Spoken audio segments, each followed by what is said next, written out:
الفاتحة إلى حضرة النبي المصطفى محمد صلى الله عليه وسلم ثم إلى رواه آبائه وإخوانه من الأنبياء والمرسلين وآل كل منهم والصحابة أجمعين وتابعين لهم بإحسان إلى يوم الدين ثم إلى روح مؤلف هذا الكتاب الشيخ محمد نواوي بن عمر البنتاني لأن الله ينفعنا بأسراره وأنواره وعلومه ونفحته في الدين والدنيا والآخرة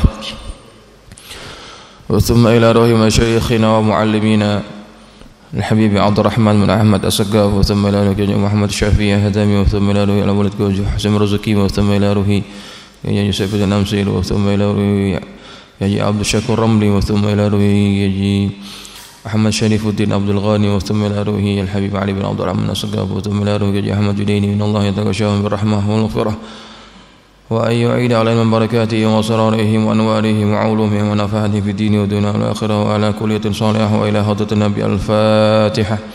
أعوذ بالله من الشيطان الرجيم. بسم الله الرحمن الرحيم.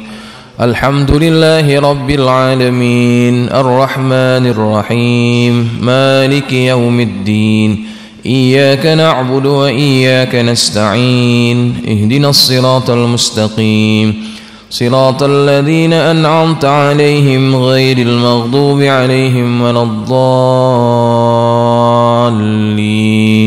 آمين. السلام عليكم ورحمة الله وبركاته. الحمد لله رب العالمين وبه نستعين على أمور الدنيا والدين والصلاة والسلام على أشرف المرسلين سيدنا ومولانا محمد وعلى آله وأصحابه أجمعين. سبحانك لا علم لنا إلا ما علمتنا إنك أنت العليم الحكيم. رب اشرح لي صدري ويسر لي أمري واحلل عقدة من لساني يفقهوا قولي. أما بعد فإن أصدق الحديث كتاب الله تعالى وخير الهدي هدي محمد صلى الله عليه وسلم وشر الأمور محدثاتها وكل محدثة بدعة وكل بدعة ضلالة وكل ضلالة في النار. Hadirin hadirat jamaah yang dirahmati Allah sekalian, hadir bersama kita guru-guru kita, orang tua kita, Al-Ustaz Sahalani, Ketua Masjid Darussalam, Ustaz Haji Tufah, Ustaz Haji Zainuddin, serta para jamaah sekalian yang semuanya mudah-mudahan kita dirahmati oleh Allah Subhanahu wa taala. Dan mudah-mudahan langkah kita datang ke majlis ini Allah angkat darajat kita, Allah ampuni kesalahan kita, dan mudah-mudahan keluar kita daripada majlis ini dalam keadaan Allah mengampunkan segala dosa-dosa kita. Amin, Allahumma amin. Baik jamaah sekalian yang dirahmati Allah, kita akan meneruskan pengajian kitab Nasaihul Ibad. Pada pagi ini kita akan masuk pada maqalah yang ke-9, halaman yang ke-11. Kalau yang pegang kitab, halaman yang ke-11.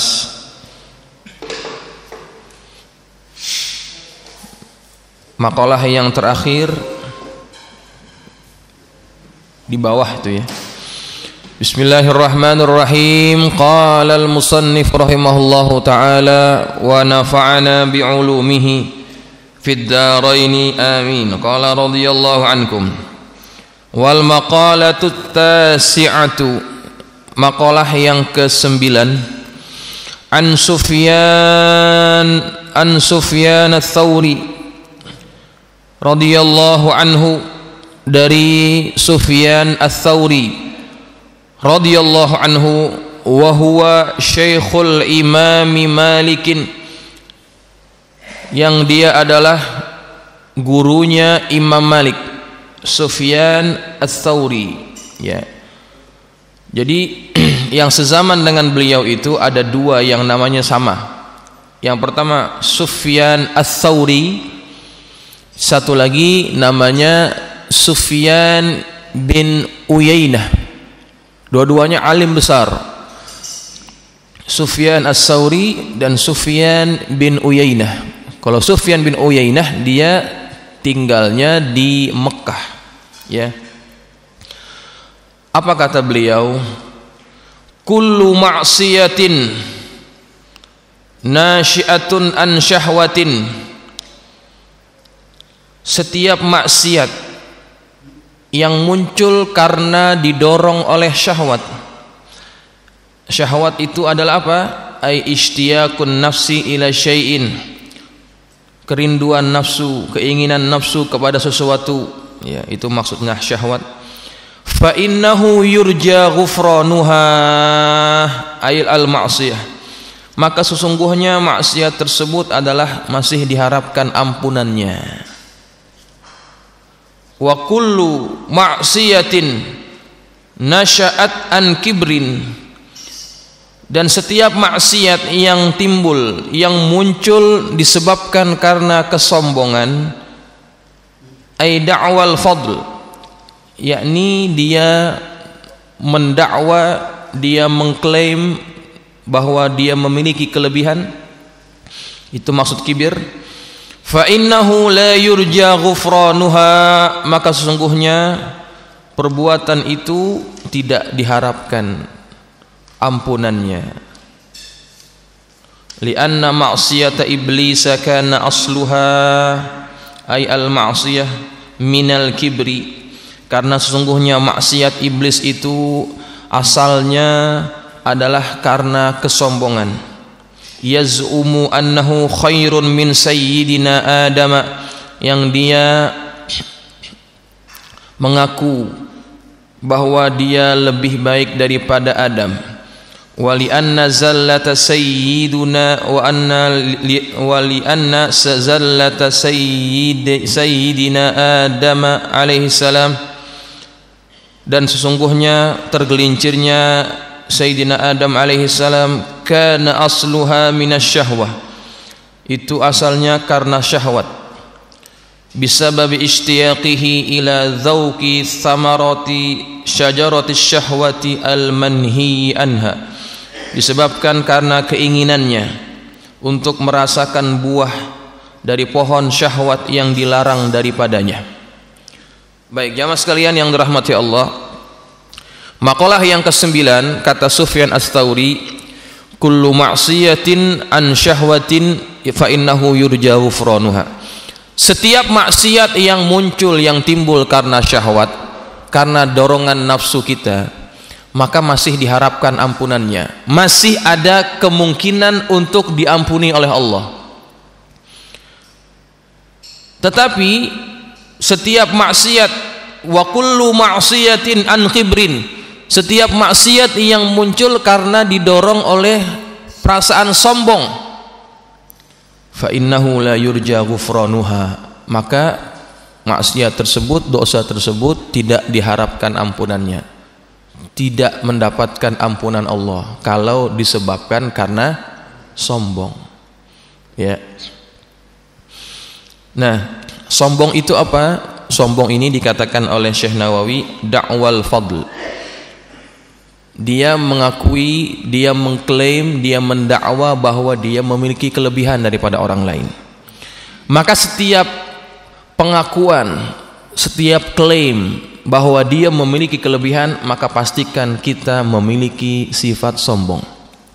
Apapun itu, baik dari segi harta, baik dari segi ilmu, baik dari segi pengaruh, baik dari segi jamaah dan sebagainya. Kalau kita merasa lebih daripada orang lain, pastikan pada hati kita ada sifat sombong ini. Dan hati-hati terhadap dosa yang dihadirkan daripada sifat sombong. Kenapa? Karena yang dosa seperti ini susah dapat ampunan Allah, ya, susah dapat ampunan Allah. Kenapa? Li'anna ma'siyata iblis, karena sesungguhnya maksiat iblis dulu karena asluha minal kibri, karena asalnya adalah daripada kesombongan. Apa yang Allah suruh kepada iblis? Allah suruh kepada iblis untuk sujud kepada Adam. Ketika Allah sudah menunjukkan hasil ciptaannya yang baru, yaitu makhluk yang bernama Adam. Adam sudah dapat menunjukkan bahwa dia memiliki kelebihan. Kelebihan apa? Kelebihan ilmu sebetulnya kan. Kalau kita perhatikan ayat dalam Quran, Allah Subhanahu wa taala menyuruh para malaikat untuk menyebutkan nama-nama benda ini. Kemudian Allah menyuruh Adam, ya Adamu sebutkan nama benda-benda ini. Falamma amba'ahu, ketika dia menyebutkan nama benda-benda itu, Allah sebut, bukankah aku mengetahui apa yang kalian tidak ketahui? Sebetulnya Adam sudah punya kelebihan dibandingkan para malaikat, termasuk di dalamnya iblis. Ya. Kelebihannya apa? Dia dapat menyebutkan nama benda-benda yang tidak dapat disebutkan oleh para malaikat. Adam punya ilmu, para malaikat tidak. Ya, sedangkan waktu itu Adam adalah makhluk yang baru. Ini para malaikat semuanya ini termasuk iblis lebih dulu ada sebelum Adam. Kemudian barulah Allah suruh mereka sujud kepada Adam. Atas kelebihan itu sujud. Mereka tidak mau.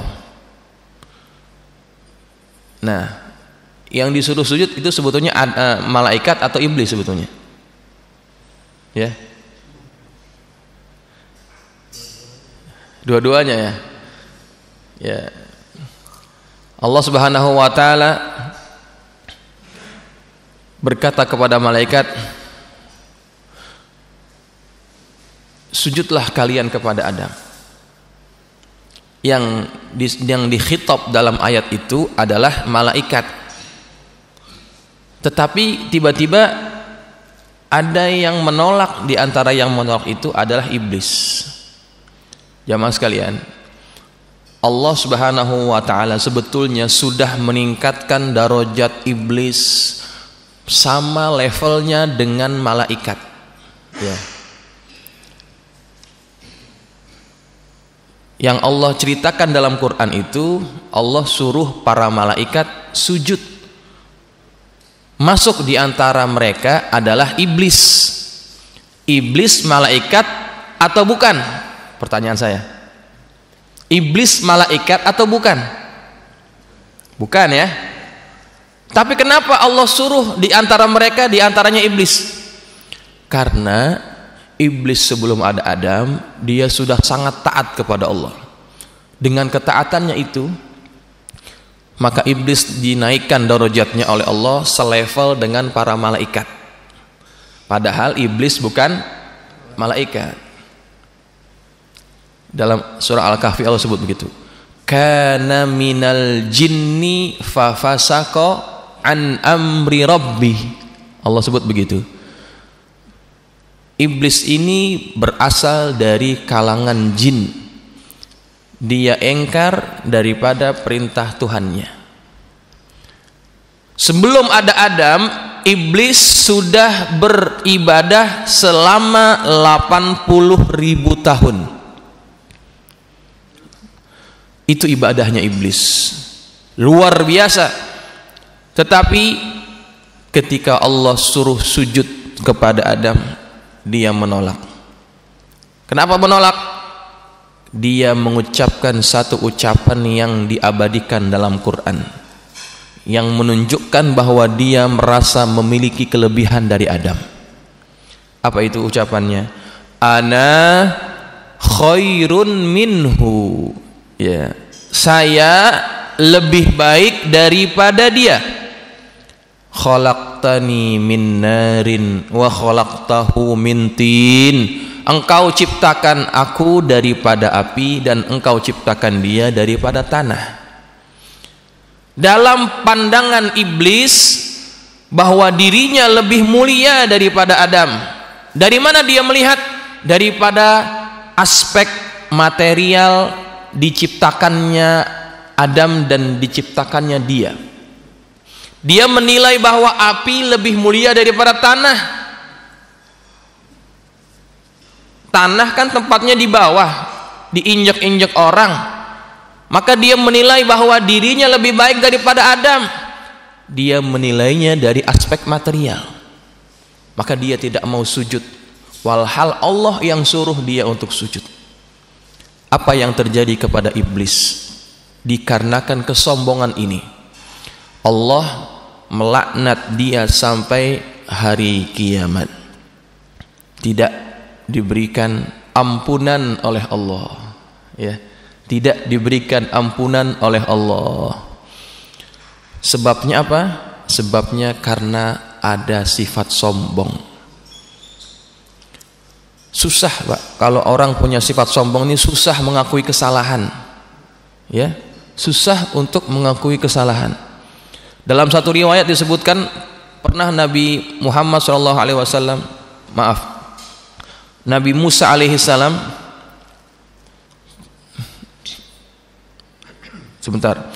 riwayat ini pernah terjadi antara Nabi Muhammad SAW dengan iblis. Jadi iblis ini pernah dinasihati untuk bertaubat saja kepada Allah, ya, bertaubat saja kepada Allah. Kemudian kata Allah, kalau engkau mau diterima taubatnya, sujudlah kepada Musa. Waktu itu Musa sudah meninggal, sujud kepada Musa. Apa kata iblis? Lah bapaknya aja gua nggak mau sujud, kenapa sama anaknya gua harus sujud? Begitu katanya. Itu sombong, ya. Kalau orang punya sifat sombong, susah mengakui kesalahan, makanya susah dapat ampunan Allah. Maka hati-hati, ya. Kalau kita dinasihati oleh orang lain yang dia lebih muda daripada kita, kita susah menerimanya. Hati-hati, jangan-jangan kita punya sifat sombong. Anak baru kemarin nasihatin, gitu ya. Banyakan gua makan asam garamnya, dia baru kemarin nasihatin. Ada sombong nggak tuh? Dia mendakwa dirinya punya kelebihan. Apa kelebihannya? Umur paling tidak, pengalaman hidup paling tidak, ya. Hati-hati. Makanya Al-Imam Al-Ghazali menyebutkan, lihatlah setiap orang yang berjumpa denganmu bahwa dia lebih baik daripadamu. Setiap orang yang kita jumpai, lihatlah dan rasakanlah bahwa mereka lebih baik daripada kita. Kalau yang kita jumpai adalah orang tua, lihatlah bahwa dia lebih hebat, lebih mulia daripada kita. Dari segi apanya? Dari segi amal ibadahnya. Umurnya lebih banyak daripada kita, pasti ibadahnya lebih banyak juga daripada kita. Namun ketika engkau melihat anak kecil yang lebih muda usianya darimu, pandanglah dia juga lebih mulia daripadamu. Dari segi apanya? Dari segi dosanya. Dosanya lebih sedikit daripada dosa kita, kan lebih mulia dia jadinya. Maka pandanglah setiap orang itu lebih baik daripada kita. Jangan memandang sebaliknya, kita lebih daripada orang lain. Itu ciri orang-orang sombong. Nabi Muhammad SAW pernah menyebutkan definisi sombong itu adalah batarul haq wa ghamtun nas. Ya, ini ciri dua nih. Batarul haq wa ghamtun nas. Ciri orang yang sombong adalah menolak kebenaran dan merendahkan orang lain. Ini dua. Ketika sifat itu ada pada diri seseorang dan dia melakukan dosa dengan sebab itu, maka Allah tidak akan memberikan ampunan kepadanya selama dia tidak bertaubat dari dosa sombongnya. Ya, hati-hati nih. La yadkhulul jannata, tidak masuk surga, man kana fi qalbihi, orang-orang yang ada pada hatinya apa? Mithqalu dzarratin min kibrin, seberat biji zarrah daripada sifat sombong, tidak masuk surga kalau punya sifat ini walaupun sedikit. Ya, tidak boleh. Makanya juga Nabi pernah berkata, man jarra thawbahu ma asfala minal ka'baini, kata Nabi, barang siapa yang kainnya itu melebihi mata kakinya, maka dia masuk neraka. Ma asfala minal ka'baini minal idhar fahuwa finnar. Barang siapa yang kainnya itu melebihi mata kakinya, maka dia masuk ke dalam neraka.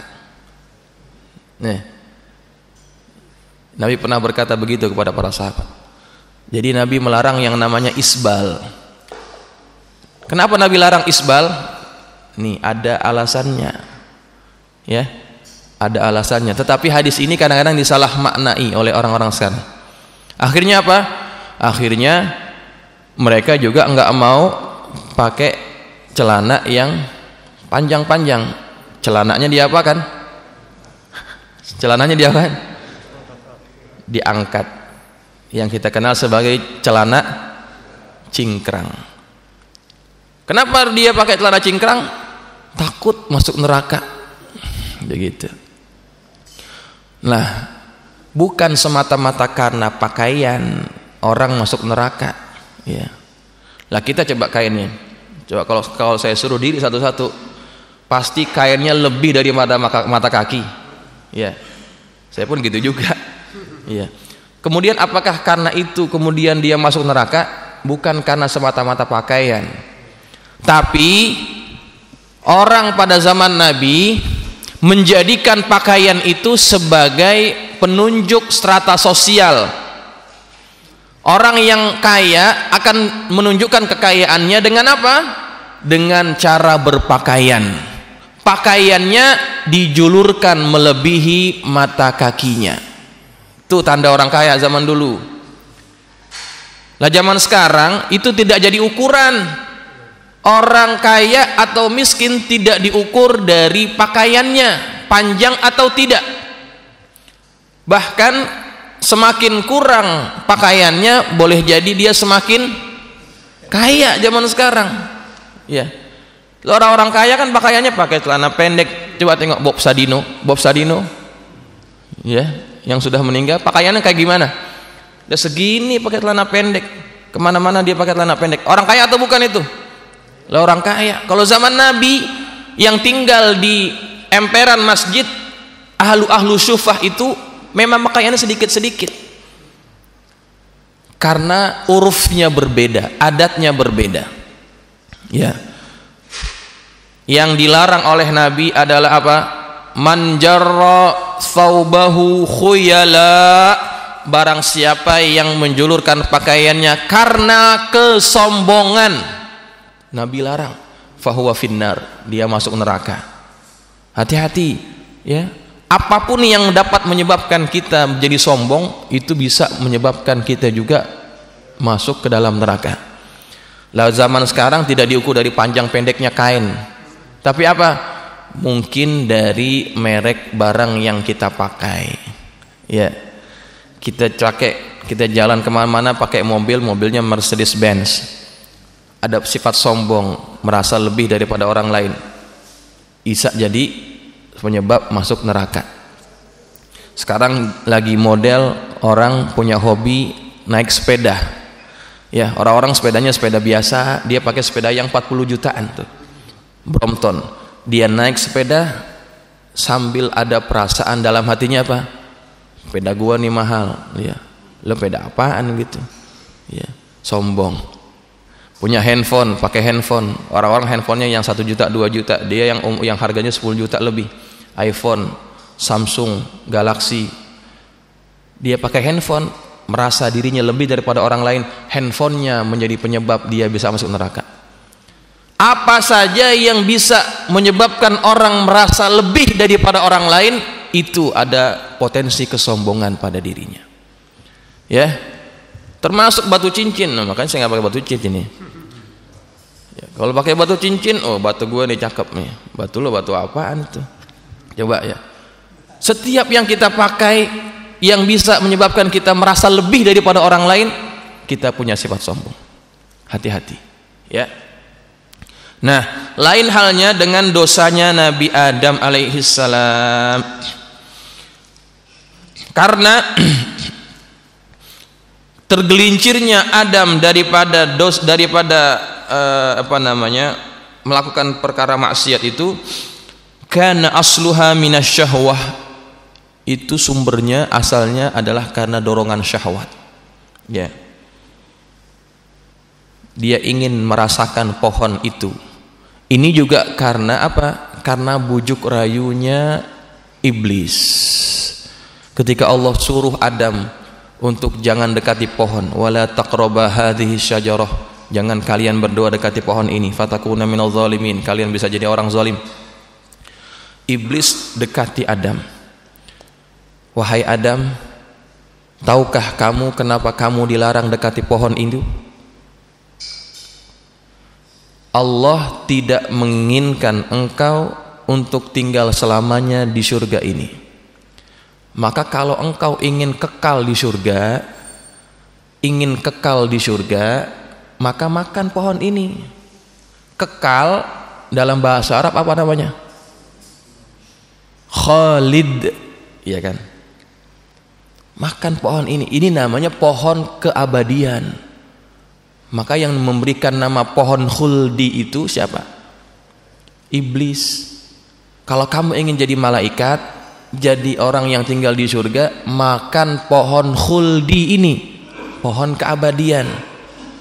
Nah, ada dorongan syahwat pada diri Adam. Dia ingin dapat kebaikan itu, dia ingin tinggal selamanya dalam surga. Tapi dia lupa Allah menyuruh dia jangan dekat-dekat. Dia makan pohon itu, fabadat lahuma sawatuhuma, kelihatan auratnya, langsung tunai. Dosanya langsung membuat dia kehilangan aurat, penutup auratnya. Ya, begitu. Nah, tetapi dosa ini bukan didorong karena kesombongan, karena syahwat. Adam ingin tinggal lama di surga, sama seperti para malaikat.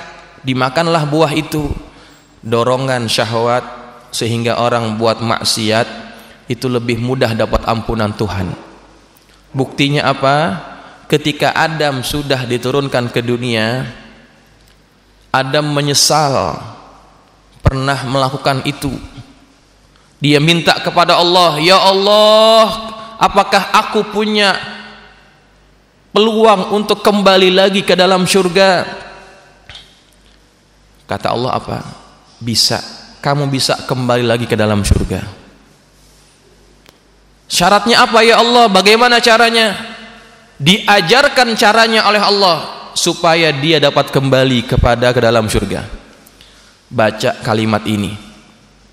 Fatalaqqa Adamu mir rabbihi kalimatin fataba alaih, kata Allah dalam Quran. Maka Adam menerima kalimat yang diajarkan Allah itu kepadanya dan dia kembali kepada Allah. Adam kan tidak punya ilmu bagaimana caranya taubat, Allah yang ajarkan.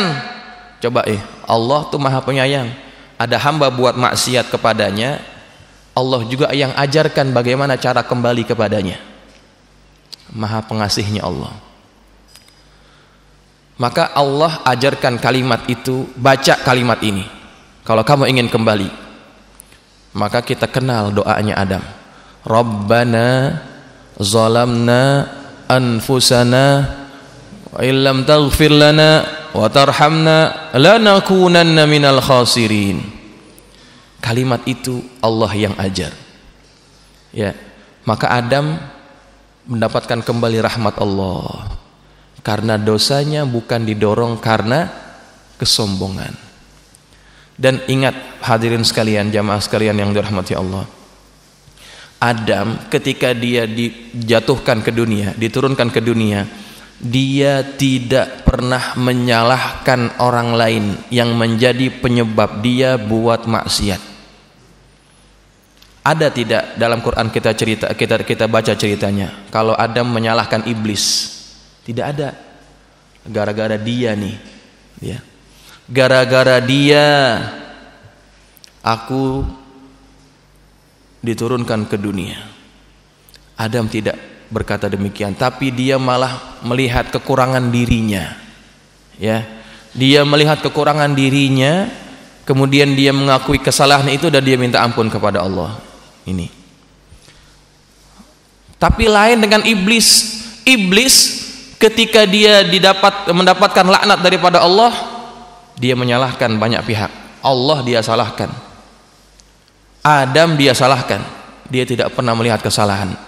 Maka kalau ada orang yang suka menyalahkan orang lain, gara-gara elo sih, gara-gara elo, coba, itu pertanda sebetulnya kita punya apa?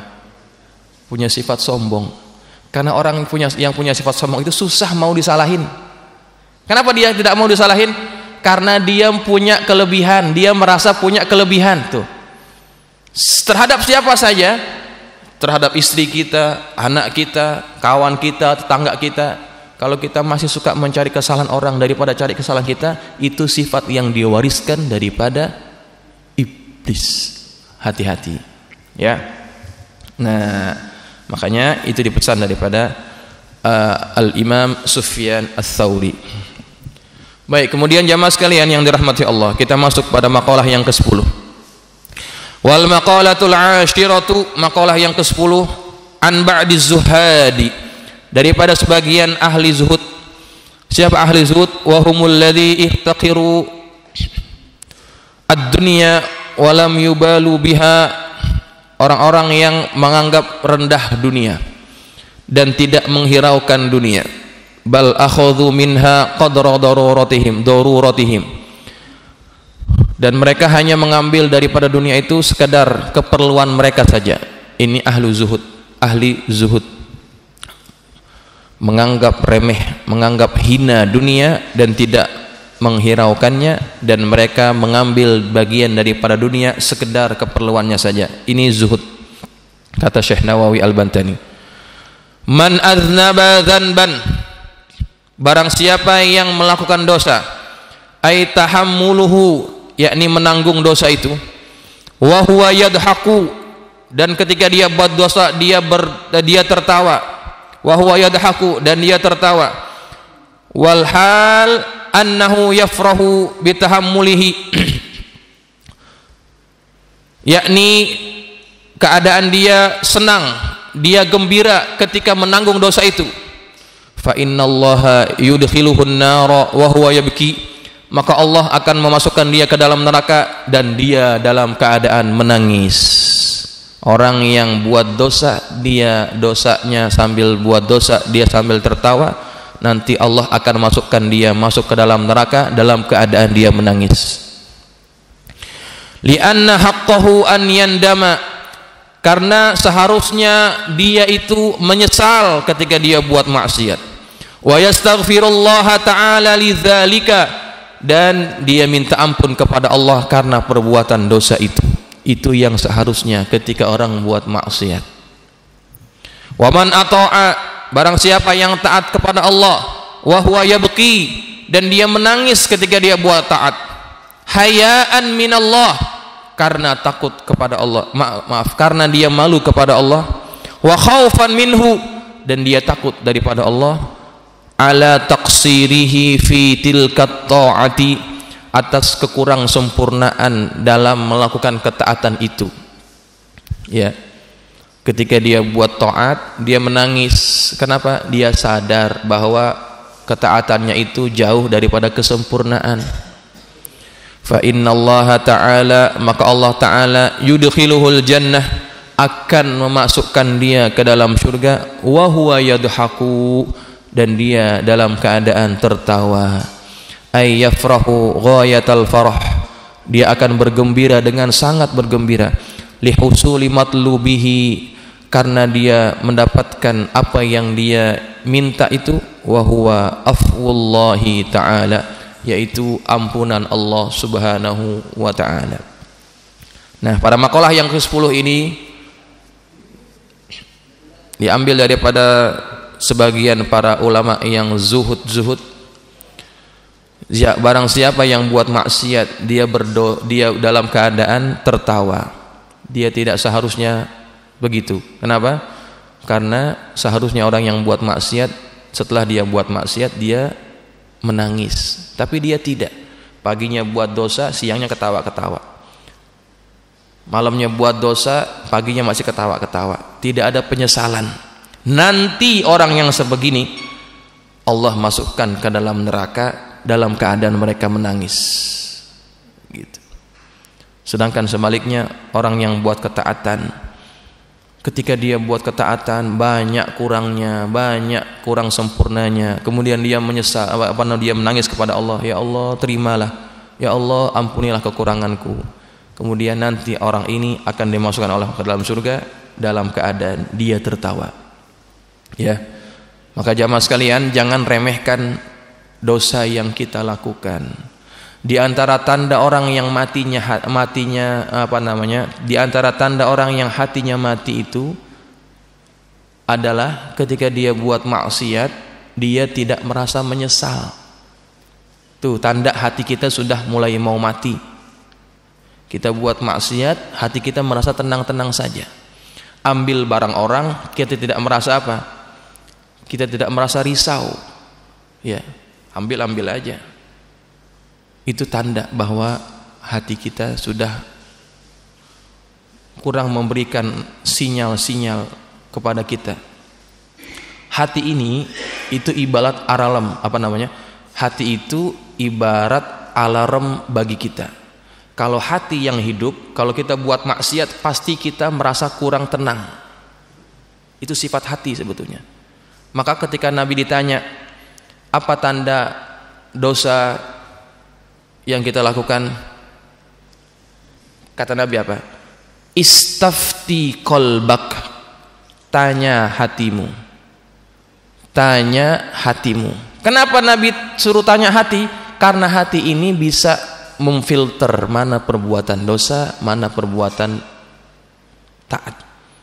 Ketika hatinya masih hidup, orang buat dosa pasti tidak tenang. Ya, itu pasti itu. Sebagai perumpamaan yang mudah. Kalau kita lagi bawa motor, kita nggak pakai helm, habis itu SIM kita mati, di depan ada razia, kira-kira bagaimana perasaan kita? Bukan main takutnya kan? Ya mau putar balik, di belakang ada polisi juga, di depan ada razia. Bagaimana perasaan kita? Luar biasa takut. Dak duk. Kenapa? Kita tahu bahwa kita punya salah. Helm nggak pakai, SIM mati. Coba. Ketemu polisi ketakutan, ya kan? Coba misalkan kita pakai helm, SIM bawa, hidup lagi tuh SIM. Ada polisi di depan, kira-kira kita tenang ataupun takut? Tenang, karena kita tidak merasa salah, tidak punya kesalahan, tenang. Begitu juga hati manusia. Kalau hatinya masih hidup, dia buat maksiat, pasti hatinya tidak akan tenang. Maka kita nilai hati kita bagaimana. Kalau kita buat maksiat, merasa biasa-biasa saja, coba benahi hati kita. Banyakkan istighfar kepada Allah supaya dia hidup kembali, memberikan sinyal-sinyal kepada kita kalau kita itu pernah buat maksiat dan kita harus kembali kepada Allah Subhanahu wa taala. Baik jamaah sekalian yang dirahmati Allah, sudah jam 6, kita akhiri ta'lim kita. Kita akan sambung 2 minggu akan datang pada maqalah yang ke-11. Mudah-mudahan Allah berikan kemanfaatan pada apa yang kita pelajari hari ini, dan semua kita dapat mengamalkan apa yang kita pelajari hari ini. Kita dapat dalam keadaan sehat walafiat. Kita bertemu lagi pada minggu-minggu yang akan datang. Al-Fatihah. Bismillahirrahmanirrahim. Alhamdulillah. Rahmanir-Rahim. Maliki yaumiddin. Iyyaka na'budu wa iyyaka nasta'in. Shiratal ladzina an'amta 'alaihim ghairil maghdubi 'alaihim. Bismillahirrahmanirrahim. Alhamdulillahirabbil alamin. Wassalatu wassalamu ala asyrafil mursalin sayyidina maulana Muhammadin wa ala alihi wa ashabihi ajma'in. Allahumma anfa'na bima 'allamtana wa 'allimna ma yanfa'una. Allahumma zidna wa la tanqusna wa akrimna wa la tuhinna wa'tina wa la tahrimna وآثرنا ولا تؤثر علينا وأرضنا وارض عنا اللهم إنا نسألك بحق فاطمة وأبيها وبعلها وبنيها افتح علينا وعلى أولادنا وتلاميذنا فتوح العارفين فقهنا وإياكم في الدين وارزقنا كمال الإخلاص واليقين اللهم ارزقنا فهم النبيين وحفظ المرسلين وإلهام الملائكة المقربين برحمتك يا أرحم الراحمين اللهم اجعلنا من الذين يستمعون القول فيتبعون أحسنه صلى الله على سيدنا محمد وعلى آله وصحبه وسلم الحمد لله رب العالمين سبحانك اللهم وبحمدك أشهد أن لا إله إلا أنت أستغفرك وأتوب إليك السلام عليكم ورحمة الله وبركاته.